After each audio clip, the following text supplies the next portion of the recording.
से जो हमारा प्रभारी का काम देख रहे, संगठन का काम देख रहे और प्रदेश में खादी बोर्ड के वाइस चेयरमैन भी है आदरणीय गुलेरिया जी, आदर के योग्य हमारे जो गौ सेवा आयोग के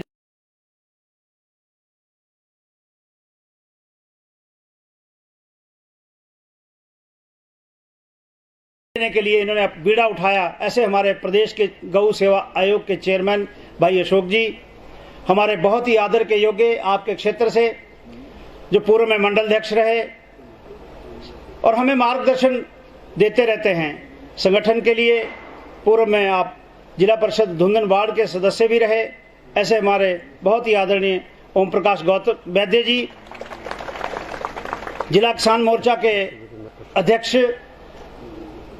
भाई रमेश ठाकुर जी, और आदर के योग्य, मुझे क्षमा चाहूँगा, बहुत ही आदर के योग्य जो 2 बार सांसद रहे, लगातार किसानों के लिए संघर्ष करते रहे, प्रदेश में किसानों के लिए जो मंडियाँ बनी है और साथ में ही इनका आशीर्वाद भी हमें हमेशा मिला है, ऐसे हमारे पूर्व में 2 बार सांसद रहे आदरणीय वीरेंद्र कश्यप जी,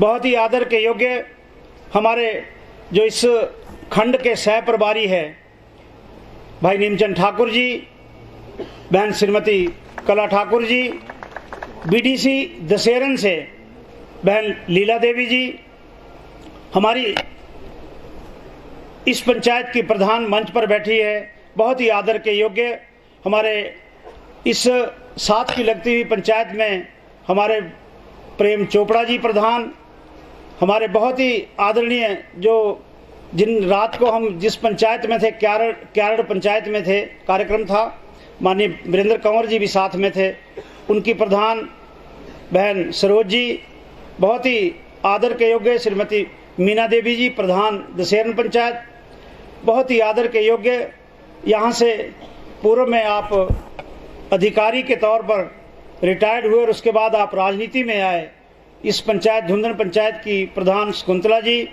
उप प्रधान दशहरन भाई पृथ्वी सिंह जी, हमारे बहुत की आदर के योग्य भाई संतोष शुक्ला जी, इस पंचायत से ही हमारे पूर्व में प्रधान रहे जगदीश ठाकुर जी, पूर्व में उप प्रधान रहे भाई त्रिलोक जी, हरीश जी, और सभी जो हमारे यहाँ पर बैठे युवा मोर्चा का हमारा विषय ठाकुर जी, हमारे दशहरन से ही पूर्व में प्रधान रहे भाई भूप सिंह कंवर जी, भाई ओम प्रकाश जी, बहुत ही आदर के योग्य हमारे गंभीर सिंह जी गुरु जी, सभी का नाम अगर छूट गया किसी का तो मैं क्षमा चाहूँगा, क्योंकि माननीय मंत्री जी अभी आगे एक कार्यक्रम है और उसके बाद फिर दोबारा से दिल्ली वापस जाना है। मैं अपनी ओर से आप सबकी ओर से आदरणीय अनुराग सिंह ठाकुर जी का बहुत बहुत स्वागत और अभिनंदन करता हूँ। माननीय मंत्री जी, आप 2017 में भी इसी ग्राउंड में, मठ ग्राउंड में हमें आशीर्वाद देने, हमारी जनता को आशीर्वाद देने आए थे, तब भी वही जोश था और आपके प्रति और भारतीय जनता पार्टी के प्रति आज भी वही जोश है। इसके लिए मैं सारी समस्त जनता का धन्यवाद करता हूं। 2017 में चुनाव लड़ा और चुनाव लड़ा आप लोगों ने, हमारे वरिष्ठ नेताओं ने, और 2021 में भी चुनाव फिर अर्की की जनता लड़ रही है, मेरे वरिष्ठ कार्यकर्ता लड़ रहे हैं, मेरा नेतृत्व लड़ रहा है। इसके लिए मैं अपनी ओर से समस्त जो हमारा राष्ट्रीय नेतृत्व है और प्रदेश नेतृत्व और आप सबका धन्यवाद करता हूं। मित्रों, 2017 में चुनाव लड़ा, जब चुनाव लड़कर चुनाव परिणाम जब निकला तो हाथ में जब मैंने जो सर्टिफिकेट लिए हुए थे वो बूथ वाइज और जो अंदर जो होता है कि राउंड वाइज, उसके मुताबिक जो मेरे पास रिजल्ट था उसमें मैं 6000 वोटों से हार गया था। लेकिन जब मैं ग्राउंड में निकला, ग्राउंड में जब हमारे कार्यकर्ता, हमारे मित्र, मेरे बुजुर्ग, मेरी माताएं, मेरी बहनें खड़ी थी, वो हार लेके खड़ी थी। मैंने कहा कि ये जो 10 राउंड हुए हैं उसमें तो मैं हार चुका हूं। लेकिन एक बुजुर्ग ने कहा, बहुत आदर के योग्य कि तुम हारे नहीं हो, तुम जीते हो। मैं फिर जनता के बीच में वहाँ खड़ा हुआ, 200-250 लोग वहाँ थे। उसके बाद जो कांग्रेस के भी कुछ मित्र थे वहाँ पर, वो भी हमारे साथ खड़े हो गए। उन्होंने भी यही शब्द कहा। लेकिन जो यहाँ से प्रत्याशी जीते थे वो बहुत बड़े आदमी थे। वो 4 बार के सांसद थे, 2 बार के केंद्र में मंत्री थे, 2 बार के, यानी कि ये मान के चलो कि वो साथ में राजा भी थे। और उसके सामने एक आम आदमी, एक किसान का बेटा, आप सबका बेटा आपके बीच में रहने वाला। लेकिन मैं धन्यवादी हूं अपने समस्त जो मेरे सामने बैठी जनता और अपने जो नेतृत्व यहां बैठा है मंच पर, इनके सहयोग से, इनके आशीर्वाद से, जिस प्रकार से आप लोगों ने पूरे विधानसभा क्षेत्र में एक लहर सी बन गई थी, उस हिसाब से जब भी वीरभद्र सिंह जी, स्वर्गीय वीरभद्र सिंह जी जब चुनाव लड़े, वो 25,000 30,000 से कम नहीं जीते। वो पहला बार था कि जब वो सिर्फ और सिर्फ 6,000 मतों से जीते। ये सारा का सारा श्रेय मेरे जो सामने बैठी मेरी मातृशक्ति, युवा साथी, सभी बुजुर्गगण और यहाँ मंच पर बैठे हुए, मैं धन्यवाद करना चाहता हूँ अपने प्रदेश नेतृत्व का, राष्ट्रीय नेतृत्व का, कि 2021 में अभी चुनाव, क्योंकि किसी ने सोचा नहीं था कि चुनाव होगा। 2021 में जैसे ही स्वर्गीय वीरभद्र सिंह जी हमारे बीच में नहीं रहे, एकदम से सबने सोचा कि चुनाव नहीं होगा, चुनाव 2022 में होगा। और हम सब कार्यकर्ता भी 2022 की दोबारा से भारतीय जनता पार्टी की सरकार बने, इसके लिए कार्य कर रहे थे। लेकिन चुनाव इलेक्शन कमीशन ने चुनाव डिक्लेयर किया, उसके बाद एकदम से फिर दोबारा से वही जो 2003 में हुआ था, 2007 में हुआ था, 12 में हुआ था, 17 में भी हुआ था।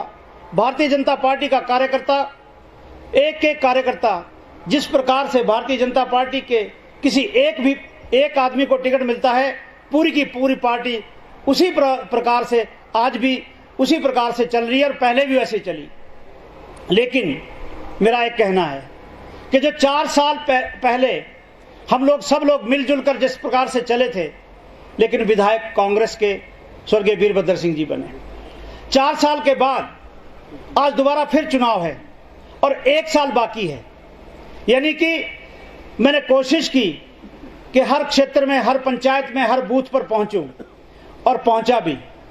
चाहे धुंधन का क्षेत्र हो, चाहे आपका भराड़ीघाट का क्षेत्र हो, चाहे दाड़ला का क्षेत्र हो, जहां से यहां हमारे प्रमुख लोग पहुंचे हुए हैं, सब क्षेत्रों में जाकर जो कर सकता था, एक विधायक के नाते नहीं, एक कार्यकर्ता के नाते, एक सेवक के नाते जो कर सकता था वो किया है। आदरणीय बैद जी हमारे अभी उन चीज़ों को गिन रहे थे।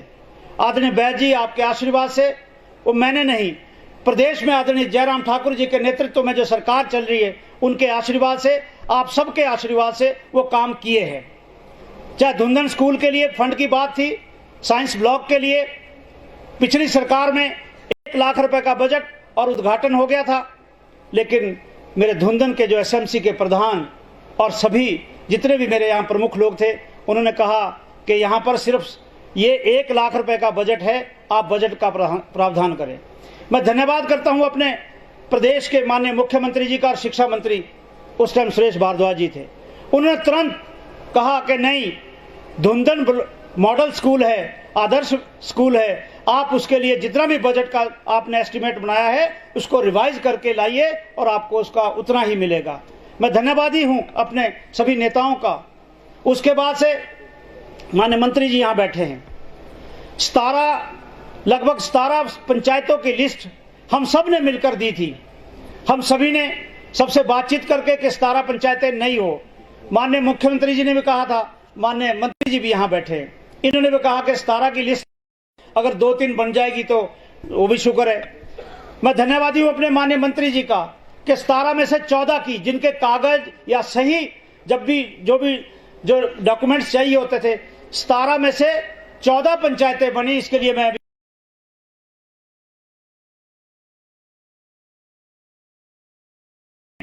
300 करोड़ रुपए का शिलान्यास उद्घाटन माननीय मुख्यमंत्री जी ने इस विधानसभा क्षेत्र में किए हैं। कामों में कमी नहीं हुई। सरकार भारतीय जनता पार्टी की ये जो 4 साल का समय बीता है, ये समय सिर्फ और सिर्फ जो विधायक प्राथमिकता में काम होने थे वो नहीं हो पाए हैं। और मित्रों, 4 साल में 2 साल कोरोना में बीत गया और 2 साल जो सरकार ने काम किया है, हम धन्यवादी हैं केंद्र सरकार के आदरणीय मोदी जी के, आदरणीय अनुराग सिंह ठाकुर जी के, कि जिस प्रकार 2 साल कोरोना काल के बीच में हम लोगों ने काटे हैं। हम एक दूसरे के प्रति जब कहीं इकट्ठे होते थे तो पहले मुंह बांध के बातचीत करना, अभी वो स्थिति नहीं है। लेकिन जो आखिर साल बचा है सरकार का, यानी कि मैं कहूंगा ये 2020, आदरणीय अनुराग सिंह ठाकुर जी अच्छे तरीके से समझा सकते हैं। ये 4 साल सरकार के निकल गए, 1 साल शेष है। और कहते हैं कि जब 2020 का मैच होता है तो जब बाद में 2 ओवर बचे होते हैं तो डू एंड डाई होते हैं। सरकार का काम भी यही है। जब 1 साल 2 साल हमारे खराब हुए और 1 साल बचा है, ये 10 महीने का समय आपके बीच में काम करके बिताना है। पहले भी बिताया है और अब भी बिताएंगे। यानी कि जो विधायक प्राथमिकता होती है, जो हमें किसी भी क्षेत्र में हमें दिखा नहीं है कि हमारा काम हुआ है, जो काम किया है। मेरा आपसे अनुरोध है, सभी मेरे बुजुर्ग हैं, मेरी माताएं बहनें हैं, कि 10 महीने के, क्योंकि 10 महीने बाद फिर चुनाव है और चुनाव के बीच में आना है और चुनाव के बीच में आकर आपको अपना रिपोर्ट कार्ड पेश करना है। ये दोबारा ये चीजें नहीं गिनी जाएगी कि 1,39,00,000 रुपया दिलवाया या 10 लाख रुपया BRCC भवन के लिए दिलवाया या किसी पंचायत के रोड के लिए दिलवाया। इन चीजों को नहीं गिनेंगे। अगर कुछ किया होगा तो नया बताना पड़ेगा और फिर आपके सामने आना पड़ेगा। मेरा आपसे आग्रह है कि जो विपक्ष के प्रत्याशी है, वो 2012 से 17 के बीच में उन्होंने भी चुनाव लड़ा था और उनकी सरकार थी। राजा वीरभद्र सिंह जी हमारे मुख्यमंत्री थे। लेकिन जब भी कोई काम के लिए जाता था, वो कहते थे कि मेरी तो वीरभद्र सिंह जी से बनती नहीं। मित्रों, अब भारतीय जनता पार्टी की सरकार है, आदरणीय जयराम ठाकुर जी मुख्यमंत्री है। हम गलती से भी उस तरफ देखते हैं तो क्या हम 10 महीने बाद ये सुनेंगे कि मेरी चलती नहीं थी, जयराम ठाकुर जी थी? मेरा आपसे आग्रह, विनम्र आग्रह है कि मैं आपका छोटा भाई हूं, आपका बेटा हूं, मेरे बुजुर्ग है, मेरी मातृशक्ति, कि 10 महीने का समय आप भारतीय जनता पार्टी को कमल के निशान पर मोहर लगाकर, बटन दबाकर मुझे कामयाब बनाए और मेरी कामयाबी वो आपकी कामयाबी, सबकी कामयाबी। और उसके बाद जो 10 महीने का समय है, 10 महीने में कुछ करके दिखाएंगे तो आपके बीच में आएंगे। इतना मैं कहना चाहता हूं। आप लोगों ने मेरी बात को सुना, माननीय मंत्री जी का, माननीय बिंदल जी का हमने अभी उद्बोधन सुनना है और उसके बाद कार्यक्रम आगे है। मैं सिर्फ इतना कहूंगा कि सिर्फ शेष यानी कि 7 दिन बाकी है। हम 7 दूनी 14 दिन रात एक करके अपने हरकी के विकास के लिए, धुंधन के विकास के लिए मुझे समर्थन भारतीय जनता पार्टी का कमल का निशान पर बटन दबाकर कामयाब बनाएंगे। इतना ही कहूंगा। मेरी बात का बुरा लगा होगा, मेरे भाई यहाँ बैठे हैं, मेरी बहनें यहाँ बैठी हैं, मेरे बुजुर्ग यहाँ बैठे हैं, कुछ गलती होगी तो क्षमा चाहूंगा। धन्यवाद। जय हिंद। बहुत बहुत धन्यवाद भाई रतन सिंह पाल जी। आप सभी से यही उम्मीद आस कि आप सभी भारतीय जनता पार्टी के प्रत्याशी भाई रतन सिंह पाल जी को अपना आशीर्वाद देंगे।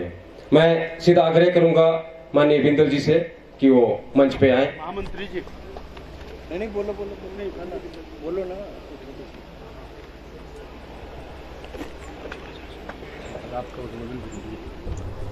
बोले भारत माता की। ढीले हो भाई। बोले भारत माता की। पीछे से बोल रहे भूख लग गई है।